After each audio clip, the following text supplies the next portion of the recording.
Dr. Yearwood, thank you for sitting down with me. Thank you very much for having me, Krystal. You were the leader of the Democratic Labour Party for almost 2 years, up until a few months ago when you were expelled. Tell me about these last few months. First, I'd like to thank the members of the Democratic Labour Party who have supported me and who have been part of our modernization project. I wasn't expelled by the membership of that party.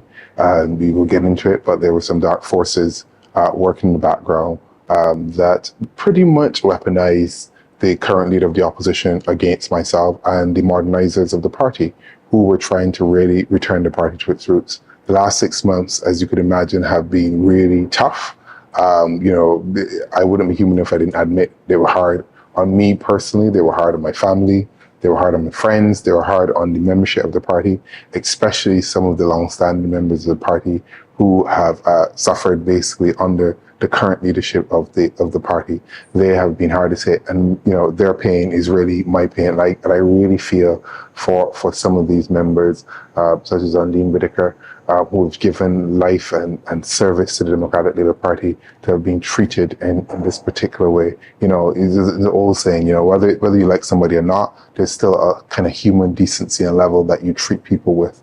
And I've said this and I'll say it again and again, the people of Barbados will judge the current leadership of the Democratic Labour Party, and they should judge them harshly. Because if you are able to treat your membership in that way, think about when you have real power, when you have the state apparatus, when you have taxpayers' dollars, when you have police under your control, how would you treat ordinary Barbadians who are powerless against you, who don't have access to media, who don't have access to organized institutions to fight back? The reality is, we can give our voices out there as advocates, and that's what we're doing to tell our side of the story. Cat Williams famously said, "There's no one or two sides of stories. There's the truth," and that's what we're going to get at today. And that's why I hope Barbadians and persons will understand the truth of the matter and the truth of particularly the last 6 months, and the difficulties that we have been through as persons who are now on the outside of the Democratic Labour Party. I do want to get into the nitty-gritty of the annual conference, but before we go there, perhaps we can start at the beginning, when then BLP member Ralph Thorne crossed the floor and became the opposition leader. What were your initial thoughts? My initial thoughts were, well, this is a good thing for the country. This is a good thing for the party. Prior to Mr. Thorne crossing the floor, I made overtures to Mr. Thorne. I thought I had a cordial and a friendly relationship with Mr. Thorne. However, that turned out to be something different, because he was obviously partly seems to be in collusion with those who now surround him from that 2018 Old Guard and some from the 2022 Old Guard, persons that Barbadians have rejected and rejected soundly, and also have been rejected internally to the party. Hard to talk about the DLP and not note the different factions, the old versus new. You've always held on to the idea of the DLP being a big tent, open for all to join. However, there was an initial hesitation, some delay to Mr. Thorne's admission to the party. There wasn't a hesitation or some delay, and this is why I'm glad to have these chances to set the record straight, because what happened is Mr. Thorne never reached out to us to indicate that he wanted to join the party. Mr. Thorne reached out to other persons in the Democratic Labour Party, it seems, but not the leadership of the party. So to our surprise, Mr. Thorne turns up on the day with a tukban and flag wavers, and seems to get upset that there was no one there to roll out a red carpet. Well, you didn't tell us that you were coming. The reality is there has to be communication, and throughout the entire episode in the last 6 months, there's just been a lack of communication on the part of Mr. Thorne and others surrounding him. That's just the fact of the matter, and that can't be contested. That's just the truth, and the truth doesn't need contestation, because that's what it is. We have always been willing and open and communicative and wanted the relationship to work, because it would work for the benefit of the country and for the benefit of the party when an opposition is sorely needed. You have a situation where Mr. Thorne has crossed the floor, and really the state of our politics in terms of having someone to take the fight to the government has not improved. Actually, it's gotten worse. I think the electricity bill that was debated in the lower house is a perfect example. You had Mr. Thorne in the lower house vehemently opposing the bill. This is the worst thing since sliced bread. And in the Senate, two DLP senators voting with the government to support the bill. You know, how do you run a political party in this nature? That tells me that there has to be some kind of lack of communication again. And that has been his style from the beginning. And I guess it will continue to carry out throughout the party. When we return, we talk more about the division in the DLP. Stay with us. Dr. Yearwood, there was an initial meeting prior to Mr. Thorne being accepted into the fold. I recall a Sunday afternoon where this photo was released. Yes. What was discussed during that meeting? Were there particular agreements or promises that were made? I wouldn't necessarily say promises. There were just clear agreements on how we would move forward together as a team. That meeting was attended by Mr. Thorne, Mr. Walter Maloney, the General Secretary at the time, Steele Blackett, and Mr. Bobby Morris, who was Mr. Thorne's, if you like, advocate or representative. And we discussed clearly the fact that the roles in terms of president and political leader would continue as outlined in the Constitution. We had agreed that the shadow cabinet would continue. Mr. Thorne would be able to add or take away through discussions. You know, if he wanted to bring people into the shadow cabinet, that was not a problem. There would be a sense of joint co-chairmanship of the shadow cabinet, and we tried to move the party forward together, and that was really the agreement. That was the sum total of it. So then, where did the divide come? I think the divide came in that, much to maybe Mr. Thorne's surprise, when he joined the party, the General Secretary, myself, and the executive did not offer our resignations to him in some kind of homage that he was now the political leader of the party. And I think there's a little bit of, how to put it, maybe a misunderstanding from his part and others around him of the Constitution. The reality is the president and the general secretary of the party are popularly elected. So the reality is nobody voted for Mr. Thorne to be political leader of the Democratic Labour Party. He assumed the office by default, which seems to be much of the approach that he has taken to much of his career. Because, you know, you can't sit 10 years in the Barbados Labour Party, never being a minister, never given any position of prominence. And maybe there is something to the words of the Prime Minister: easy come, easy go. You know, we have to look at these things frontally. We have to look at them honestly and understand the difficulties that were created in a Democratic Labour Party that was moving forward. And I'm not just saying that because, you know, we're saying that the reality is we were looking at the data, we were looking at the social media movements, we were analyzing what was going on, and we recognized that the party was beginning to be receptive. These Barbadians were beginning to receive the new look party, grounded in the social democratic philosophy of Barrow and the founders, but with a new trajectory, young people, women at its center, and moving forward with fresh voices. And if it's one thing both BLP and DLP voters agreed on, was that they did not want to see anyone from that 2018 camp, probably with the exception of maybe Michael. And this is just a reality. So when you look at what I assembled in terms of my shadow cabinet, that was a reflection of what we were seeing in the numbers and the responses, that we understand what Barbadians wanted, and we were giving them what they wanted. You recognize that the current look shadow cabinet is surrounded by people from that 2018 group. I find it hard to understand how you do not get the message that you messed up, you had your time, and, you know, it is time to transition to new leadership. It's time to have fresh guard, and it's time to really hand over to the young people of the party. And I think that's really what the issue and the conflict, if you like, in the Democratic Labour Party was about. A reluctance of the older guard to let go of the reins and to want to resurrect themselves and to be foisted on the Barbadian public. When the reality is, we know that the former Prime Minister then was one of the worst prime ministers in the history of this country. And in fact, you can't get 30-0 and then 30-0 and come to tell me that you have some kind of magical formula to reinvent the Democratic Labour Party. You can't cut free university education, which was one of the major planks of the Democratic Labour Party and the Social Democratic Project, and then tell me that you understand the Democratic Labour Party. You obviously do not. You have lost your way. And perhaps, Owen Arthur was right. The party has lost its soul. And the other thing, it's just been given over to a pack of wild boys. That is where we are.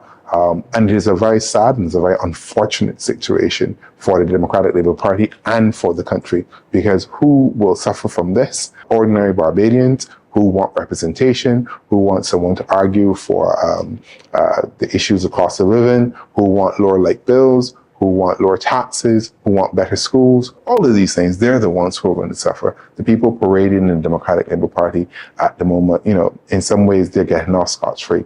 And at least for now. And I think that the Barbadian public will do what they have to do when the time comes. The Democratic Labour Party has weathered division before. Do you think the party is fractured beyond repair? I think the party is...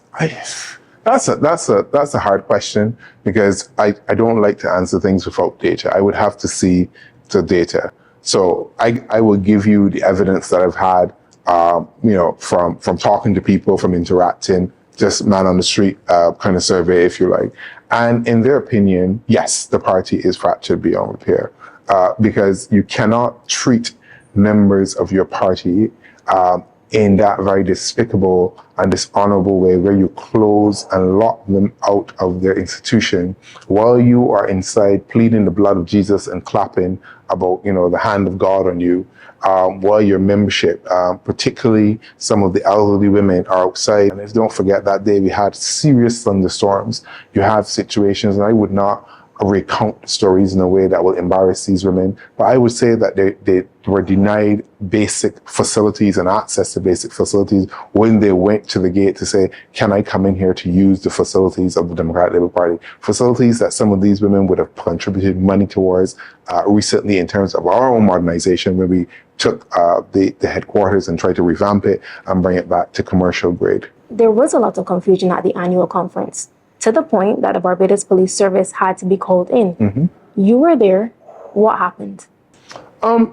Again, there have been issues at the Democratic Labour Party during meetings, and myself and the General Secretary at that time always made the point we would never call the Barbados Police Service or members of the Democratic Labour Party during the meeting. That really set a dark tone for the party and what happened. And there was no need to call the police. If that's the way you handle internal dissent, if you like, or people who disagree with you, as I keep saying, I am very, very, very concerned how you would deal with people who are not part of your organization, because the members on the Saturday were simply expressing their democratic right to move motions on the floor, which you can do. And you can have them voted on. And then on the Sunday, you take it to have a list. Not only that, you gave the police a list of persons to watch out for. You had a list. That tells me that you had a malicious, vicious intent to sit down, write people's names, compile this list of so-called people that are members of your own party, and to give it to the police and give it to security or whoever to say these people have no right to enter the Democratic Labour Party. There's something so just downright wrong. I don't even know the kind of words that maybe I would want to use are not appropriate for family-friendly TV. How were you informed about your expulsion? My expulsion, I was informed through social media, through seeing a round of WhatsApps, and then eventually a letter came, but not even the decency to pick up the phone to say, Ronnie, this has happened, this is the meeting. None of that. And that tells me a lot about your character and the kind of people that are currently running this party. And to think that those are the people trying to put themselves up for elected office in this country. Because you just cannot. I don't know how many ways and how many languages, you just cannot treat people in that way. It is just wrong. Were you hurt? Of course I was hurt because, you've given service to the party, you sacrificed your friends, your family, because doing things like this, you're not only bringing along yourself, you're bringing along your entire family. You have had to have discussions with them, what part they're going to play. Is it okay to be involved in this? Your friends, people don't even recognize you do have discussions with your close friends because they're going to get pulled in to the project and to what you're doing. So of course I was hurt. Dr. Yearwood, do you think that you failed in unifying the party? No, I don't think so. And it's actually interesting that you asked that question because I was reading some recent kind of editorialization of the process, and someone made the point that that is something that actually the party was held together under my leadership. I think what happened is that there were persons in the background from the 2018 loss and then from the 2022 loss, and they were operating against myself and against the modernizers of the party. As I said before, there's no way that the party could have been beaten that badly, and then you try to do the same thing over and over and over again. You had to change. And I don't think that they understood fully that the party had to change, and that's not about PR and, spend and put in a few people up front to make it look different. You had to really revamp what the party was offering to Barbadians and think about the policies that you wanted. And they always talked about new politics, which meant accountability. You wanted to deal with anti-corruption. You had to be transparent. You had to be open. And you had to empower Barbadians. You had to provide for their economic enfranchisement. We've had voter enfranchisement. People can vote. We've gone past that. What's the next stage of our development is to make sure that people can live well and can live sustainable lives, have sustainable jobs, and are able to feed themselves and their family, and that they're empowered to own the Barbadian space. And I think that's what young people want. That's what we all want. We don't want to feel that our own country is beyond our ownership, and that we're somehow at the margins trying to get a look in our peep in. Looking back, is there anything you would do differently? I don't do looking back. I don't do regrets. I've thought about it clearly. I've thought about all the things that people think or, people have said and commented that you should have done. But the reality is it wasn't about that. You had a group of persons who were just hell-bent on destroying new leadership of the party, which included myself and what I call the modernizers of the party. And it doesn't matter who was hurt or who was destroyed or how the party would have been decimated out of that process. They just had mission, and that's what they carried out. And just to be absolutely clear, no regrets in allowing Mr. Thorne into the DLP. Everything has a reason. And, God moves in mysterious ways, as the old people would say.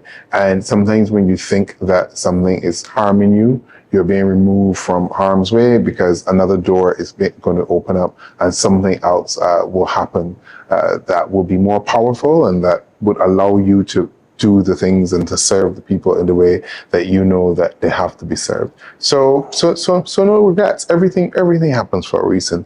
And, if it is one thing, perhaps that we can see clearly, we can see now who are these forces who have come to the fore, who Mr. Thorne surrounds himself with.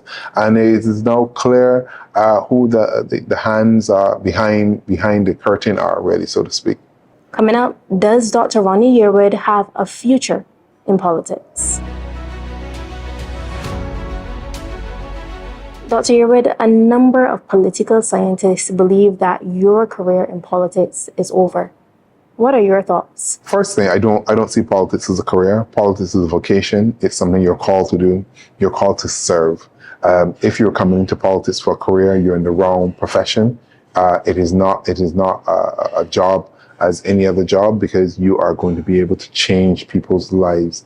Politics is not about power. It's about how do you get in there to serve people to make their lives better and to provide for their children and their children. How do you create generations of Barbadians who are happy, who want to live here, who want to stay here? Speaking of the future, what does that look like for you as it relates to politics?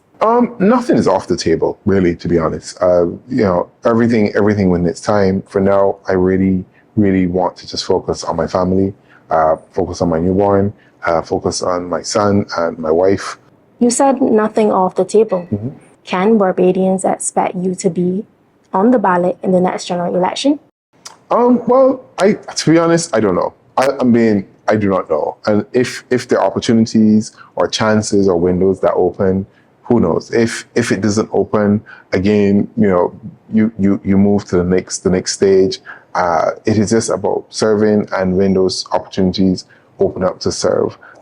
At this point, I haven't given it a whole lot of thought in terms of what that next thing will look like, but I know whatever it is, it will see me continuing to do what I've always done, which is to serve people and to serve communities and try to improve their lives. Any consideration for a third party?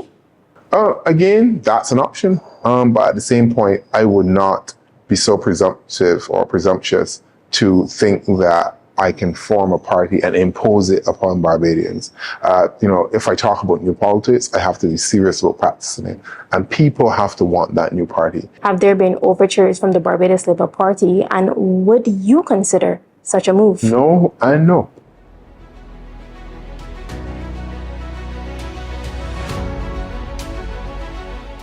When you look at the Democratic Labour Party today, is it still our Walton Barrow's party? The short answer is no.